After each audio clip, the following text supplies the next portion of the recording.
Hi welcome back. അപ്പം ഇന്നത്തെ video എന്ന് പറയുന്നത് വളരെ പ്രിയപ്പെട്ട ചെടിയാണ് കേട്ടോ, ഗ്രൗണ്ട് ഓർക്കിഡ്സ്. എല്ലാവർക്കും വളരെ ഇഷ്ടമാണ്. എല്ലാവരുടെ കയ്യിലും ഈ ഗ്രൗണ്ട് ഓർക്കിഡ്സ് ഇല്ലാതിരിക്കില്ല. അപ്പോൾ ഇതിൻ്റെ സയൻറ്റിഫിക് നെയിം സ്പാത്തഗ്ലോട്ടിസ് എന്നാണ് കേട്ടോ. അപ്പോൾ ഈ സ്പാത്തഗ്ലോട്ടിസിനെ നമുക്ക് എങ്ങനെ സ്പ്ലിറ്റ് ചെയ്യാം, എപ്പോൾ റീപോർട്ട് ചെയ്യണം എന്നൊക്കെ ഉള്ളൊരു കുഞ്ഞു വീഡിയോ ആണ്. അപ്പോൾ ഓൾറെഡി ഞാൻ ഇതിൻ്റെ ഡീറ്റെയിൽ വീഡിയോ, ഇതിൻ്റെ പല കളേഴ്സും കാര്യങ്ങളൊക്കെ കാണിച്ചിട്ടുണ്ട്. ചെടിയിൽ വെറും ഇലകൾ മാത്രമായിട്ടുള്ളൊരു സ്റ്റേജും കാണിച്ചിട്ടുണ്ട്. അപ്പോൾ ആ ചെടികളൊക്കെ നമ്മൾ സ്പ്ലിറ്റ് ചെയ്തിട്ട് ഒരുപാട് പൂക്കൾ അതിൻ്റെ അകത്ത് ഉണ്ടായൊരു സ്റ്റേജ് ഞാൻ നിങ്ങൾക്ക് ഇതിൽ കാണിച്ചു തരാം കേട്ടോ. അപ്പം അതുണ്ടാവണമെങ്കിൽ നമ്മൾ എന്തൊക്കെ കാര്യങ്ങൾ ചെയ്യണം എന്നുള്ളതാണ്. അപ്പോൾ വളരെ പ്രിയപ്പെട്ട ഒരു ചെടിയാണ്. പക്ഷേ നമുക്ക് ഒരുപാട് മെസ്സേജുകൾ വരാറുണ്ട്. ഇതിൻ്റെ കഴിഞ്ഞ വീഡിയോ ചെയ്തപ്പോൾ തന്നെ അതിൻ്റെ അകത്ത് ഒരുപാട് മെസ്സേജ്, എനിക്ക് പൂക്കളില്ല, പൂക്കൾ 1 or 2 സ്റ്റോക്കേ ഉള്ളൂ, ഒരുപാട് എണ്ണം വരുന്നില്ല. അപ്പോൾ ചില വെറൈറ്റീസ് എന്താ ഈ യെല്ലോ വെറൈറ്റി ഒക്കെ ഒരുപാട് പ്രയാസമാണ് പൂക്കൾ ഇടാൻ വേണ്ടിയിട്ട്. അത് ആ ഒരു കളറിൻ്റെ അല്ലെങ്കിൽ ആ ഒരു ചെടീൻ്റെ ഒരു പ്രത്യേകത. ചില ചെടികൾ മിനിയേച്ചർ വെറൈറ്റി ഒക്കെ ഉണ്ടാകും, കുഞ്ഞി ഫ്ലവേഴ്സ് ആയിട്ടുള്ള പല ടൈപ്പ് ഉണ്ട് ഇതിൽ തന്നെ. അപ്പം ഇങ്ങനെ വൈഡായിട്ട് ഇങ്ങനെ കാട് പോലെ ഉണ്ടാവുന്ന ടൈപ്പുകളും ഉണ്ട്. അപ്പോൾ ചിലതിൽ തൈകൾ തന്നെ 1 or 2 എണ്ണം ഉണ്ടാവാൻ തന്നെ കുറച്ച് കാലങ്ങൾ തന്നെ പിടിക്കും. അപ്പോൾ അതിൻ്റെ പോട്ടിംഗ് മിക്സിലും വളരെയധികം പ്രാധാന്യമുണ്ട്. അതുപോലെ തന്നെ അതിനെ സ്പ്ലിറ്റ് ചെയ്യുന്നത് എപ്പോഴാണ് സ്പ്ലിറ്റ് ചെയ്യേണ്ടതെന്നൊക്കെ ഒരുപാട് പേര് ചോദിക്കാറുണ്ട്. അപ്പോൾ ഒരു വീഡിയോ ആയിട്ട് തന്നെ ഇടാമെന്ന് വിചാരിച്ചു. അപ്പോൾ ഇതിൻ്റെ ഒരു റുട്ടീൻ പ്രകാരം നമ്മളൊരു 2-3 വർഷം കഴിഞ്ഞാൽ തന്നെ ഇവർ ചട്ടി നിറയും. എന്താ വെച്ചാൽ ഇതിൻ്റെ ഈ സ്യൂഡോ ബൾബുകൾ, ഇതിൻ്റെ അടിയിൽ ബൾബുകൾ പോലെയാണ് ഉണ്ടാവുക.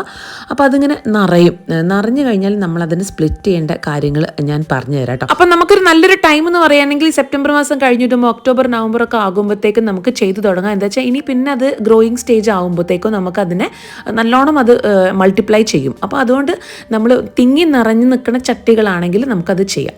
അപ്പോൾ ഇത് പുറത്തുനിന്ന് നഴ്സറിയിൽ നിന്ന് മേടിച്ചൊരു ചെടിയാണ്. അപ്പോൾ അതിൻ്റെ പോട്ടിംഗ് മിക്സ് നിങ്ങൾ ശ്രദ്ധിച്ചോ, കംപ്ലീറ്റ് ചകിരിച്ചോറാണ്, കുറച്ച് തൊണ്ട് പീസുകളും ഉണ്ട്, അല്ലാതെ ഒരു തുള്ളി മണ്ണ് അതിൻ്റെ അകത്തില്ല. അപ്പം പിന്നെ നമുക്ക് ചെയ്യാൻ പറ്റുന്ന കാര്യം എന്താണെന്ന് വെച്ചാൽ ഈ ഇതിൻ്റെ അകത്ത് പോട്ടിംഗ് മിക്സ് എന്തോ ആയിക്കോട്ടെ അത് ഒന്ന് ലൂസിനാക്കുക. അതൊന്ന് എന്താ പറയുക, പെട്ടെന്ന് നമുക്ക് എളുപ്പത്തിൽ അതിനെ വേർപെടുത്താൻ വേണ്ടിയിട്ട് അങ്ങനെ ലൂസാക്കുക.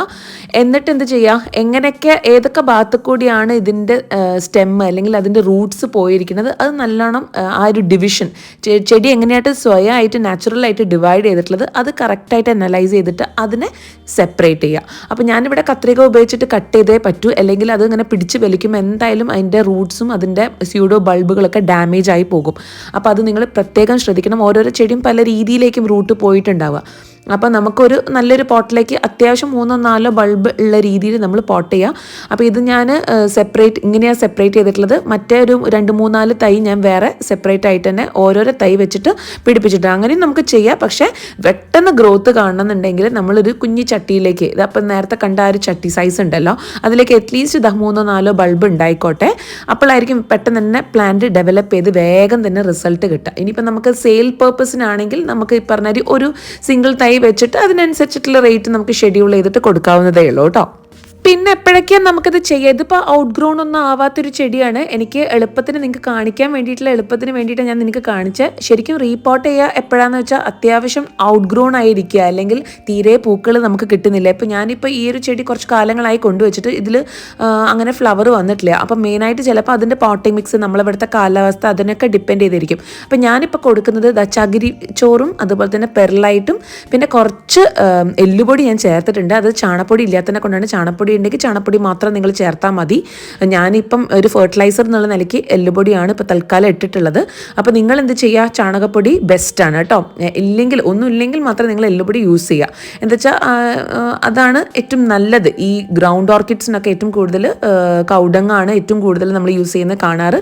നല്ല റിസൾട്ട് അങ്ങനെ തന്നെ കിട്ടുന്നുണ്ട്. പിന്നെ ഇത് കൊക്കോ ഹസ്ക് ചിപ്സ് ആണ്, ചെറിയ ചെറിയ ചിപ്സുകളാക്കിയിട്ടുള്ളതാണ്. അപ്പോൾ എന്താണെന്ന് വെച്ചാൽ പെട്ടെന്ന് തന്നെ വേരോട്ടം കിട്ടും. നമുക്ക് നേരത്തെ ഈ പോട്ടിംഗ് മിക്സിൽ തന്നെ വെറും ചകിരിച്ചോറും ഈ ഹസ്ക് ചിപ്സ് ആണ്, കൊക്കോൻ്റെ ചിപ്സ് മാത്രമാണ് ഇങ്ങനെ കണ്ടിട്ടുള്ളത്. പക്ഷേ അത് പോരെ ചെടിക്ക്. അതെന്ന് വെച്ചാൽ ചെടി ഇങ്ങനെ സ്റ്റണ്ടായിട്ട് ഗ്രോത്ത് ഇല്ലാതെ അല്ലെങ്കിൽ ഫ്ലവർ പുതിയ ബഡുകൾ വരാതെ ഇങ്ങനെ ഇരിക്കുകയാണ്. എന്നിട്ട് ബാക്കി വരുന്ന റൂട്ട്സ് ഉണ്ടല്ലോ, ആ കുറച്ച് ഇങ്ങനെ നീളമുള്ള ആ റൂട്ട്സും പിന്നെ ഡെഡ് ആയിട്ടുള്ള ആ ലീഫുകളൊക്കെ നമുക്ക് കട്ട് ചെയ്ത് വൃത്തിയാക്കിയതിന് ശേഷം മാത്രം പുതിയൊരു പോട്ടിംഗ് മിക്സിലേക്ക് ചേർക്കാം. ഇത് നമ്മൾ ഓർക്കിഡ്സിൽ കൊടുക്കുന്ന തൊണ്ട് പീസുകളാണ്. ആ തൊണ്ട് പീസ് നമുക്ക് ഇതുപോലെ അടിയിൽ സെറ്റ് ചെയ്തിട്ട് അപ്പോൾ എപ്പോഴും ഒരു തണുപ്പ് നിൽക്കുകയും ചെയ്യും. നല്ല ആവശ്യത്തിന് നമ്മൾ വളങ്ങളും ചേർത്തിട്ടുണ്ടെന്നുള്ളൊരു കാര്യമുണ്ട്.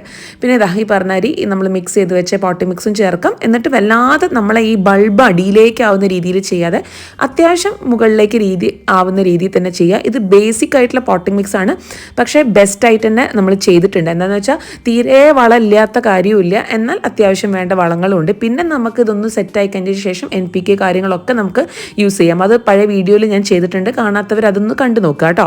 പിന്നെ നമ്മൾ പോട്ടിംഗ് മിക്സിൽ ഞാൻ കുറച്ച് മണൽ ചേർത്തിട്ടുണ്ട്. എപ്പോഴും നമ്മൾ കുറച്ച് ഇളക്കമുള്ള മണ്ണായിരിക്കണം കേട്ടോ, എന്നാലേ പെട്ടെന്ന് തന്നെ വേര് ഓടി കിട്ടുള്ളൂ, പുതിയ ബഡ്ഡുകൾ കയറി വരുള്ളൂ. അപ്പോൾ അത് മറക്കണ്ട.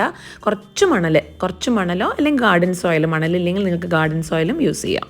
പിന്നെ ഇങ്ങനെ നമ്മൾ റീസെറ്റ് ചെയ്ത് കഴിഞ്ഞാൽ അത്യാവശ്യം ഒരു സെമി ഷെയ്ഡായിട്ടുള്ളൊരു സ്ഥലത്ത് വെക്കുക. നമ്മൾ എൻ്റെ ഒരു അനുഭവത്തിൽ എനിക്ക് ഈ ഗ്രൗണ്ട് ഓർക്കിഡ്സ് വെയിലത്ത് അത്യാവശ്യം വെയിൽ കിട്ടുന്ന സ്ഥലത്ത് വെച്ചിട്ട് പക്ഷേ കംപ്ലീറ്റ് ഇങ്ങനെ കരിഞ്ഞു പോയൊരു പ്രശ്നം ഉണ്ടായിരുന്നു. അപ്പോൾ ഞാനിങ്ങനെ ഒരു സെമി ഷെയ്ഡായിട്ടുള്ള എൻ്റെ പോളി ഹൗസിലും അങ്ങനെ ഒരു അത്യാവശ്യം ഒരു തണൽ കിട്ടുന്ന മാവിൻ്റെ അടിയിൽ അങ്ങനെയൊക്കെ ആയിട്ടാണ് ഞാൻ വെച്ചിട്ടുള്ളത്. നല്ല റിസൾട്ടാണ്. അപ്പോൾ അതാ ബാക്കിയുള്ള ആ 1, 2, 3 തൈ ഉണ്ടല്ലോ, അതും കൂടി ഞാൻ മാറ്റി വേറെ കുഞ്ഞു പോട്ടിലേക്ക് വെച്ചിട്ടുണ്ട്. അപ്പോൾ അതിൻ്റെ പേരാണ് കേട്ടോ സ്പാത്തഗ്ലോട്ടിസ് ബിഗ് ഓറഞ്ച് ഒക്കെയാണ് അതിൻ്റെ പേര്. അപ്പോൾ ഇത് കുറേ മുമ്പത്തെ വലിയ ചെടിയാണ്, ഒരുപാട് തൈകളുണ്ട്, പക്ഷേ അതിലൊറ്റ ഫ്ലവറും ഇല്ല. ഫ്ലവർ ഒറ്റ ബഡ് ഉണ്ട് കേട്ടോ, ഒരൊറ്റ ബഡ് ഉണ്ട്. അതിന് നമ്മൾ സ്പ്ലിറ്റ് ചെയ്തതാണിത്. സ്പ്ലിറ്റ് ചെയ്തിട്ട് നിങ്ങൾ കാണണം, ഇഷ്ടംപോലെ ബഡ് വന്നു. അതായത് നിങ്ങളിപ്പോൾ നോക്കിയാൽ കാണാൻ പറ്റും, അതേ ചെടി നമ്മൾ സ്പ്ലിറ്റ് ചെയ്ത് 2-3 ചട്ടിയിലാക്കി മാറ്റി വെച്ചു. അതിൽ നിന്നും ഇത്രയേറെ ഫ്ലവർ, നിങ്ങൾ കഴിഞ്ഞ വീഡിയോ ഒന്ന് ജസ്റ്റ് ഒന്ന് നോക്കിയാൽ മതി, ഇത്ര ഫ്ലവേഴ്സ് ഇല്ല ഈ ചെടിക്ക്.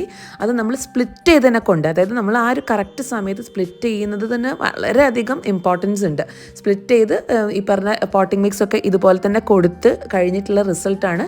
ഇവിടെ നമുക്കൊരു ചോലയാണ്, അതായത് മേലെ മാവിൻ്റെയൊക്കെ ഒരു തണലുണ്ട്. അപ്പോൾ അതും അത്യാവശ്യത്തിന് ട്രാൻസ്പെറൻ്റ് ആയിട്ടുള്ള വെയിലും കിട്ടുന്നുണ്ട്.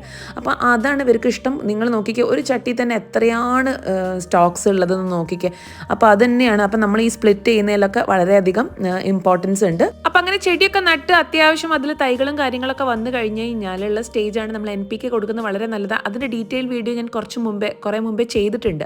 അപ്പോൾ അതൊന്ന് നിങ്ങൾ ചെക്ക് ചെയ്ത് നോക്കുക, അതെങ്ങനെയാണ് കൊടുക്കുന്നത് എന്നുള്ളത്. അത് നമ്മൾ നന്നായിട്ട് ചെടിക്ക് നന്നായി സ്പ്രേ ചെയ്ത് കൊടുത്താൽ തന്നെ നല്ല റിസൾട്ടാണ്. അപ്പം വെറും NPK മാത്രം കൊടുത്തിട്ടും കാര്യമില്ല. ഈ പറയുന്ന ഈ ടൈംലി നമ്മളതിന് സെപ്പറേറ്റ് ചെയ്യുന്നത്, അതിനെങ്ങനെ സെപ്പറേറ്റ് ചെയ്യണം, ഓരോരോ ചെടിയും ഓരോരോ രീതികളാണ്. പിന്നെ കഴിയുന്നതും പ്ലാസ്റ്റിക് ചട്ടിയിലാവുമ്പോൾ എനിക്ക് തോന്നുന്നില്ല വലിയ കുഴപ്പമുണ്ടാവില്ല. മണ്ണിൻ്റെ ആകുമ്പോൾ നമ്മൾ ശ്രദ്ധിക്കണം. അത്യാവശ്യം ചെടി ഞാൻ പറഞ്ഞില്ലേ നേരത്തെ വെള്ളം പുതിർത്തി വെച്ചിട്ട് വേണം നമ്മളതിനെ പൊക്കിയെടുക്കാൻ വേണ്ടിയിട്ട്. അപ്പോൾ അത്രയൊക്കെ തന്നെയുള്ളൂ ഇന്നത്തെ ഈ ഒരു വീഡിയോ.